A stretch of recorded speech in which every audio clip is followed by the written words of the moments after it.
Hi everybody, welcome to Champion Trading. What we're showing you today, this is a Fitzpatrick twin roll river. It is designed for crushing and breaking of frozen materials, hard materials, waxes, you name it. We've seen them used for everything. It's a twin roll machine. We've reconditioned it obviously. It uses a small chipping knife mounted on the top of each of the rollers. You can see them moving past.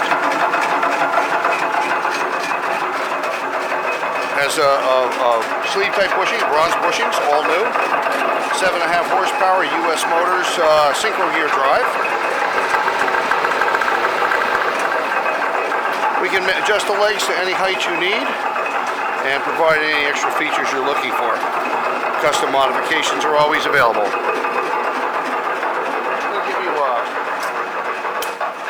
another look at, it's an open gear type design, so you will hear the gears operating underneath the guard here. Here's a good look at the chipping knives. They're small, low profile, mounted right on the drum itself. We have lots of crushing equipment, process equipment, packaging as well as in our stock. So I do hope you'll visit our website at www.champtrading.com. And we look forward to hearing from you. Thanks for joining us today.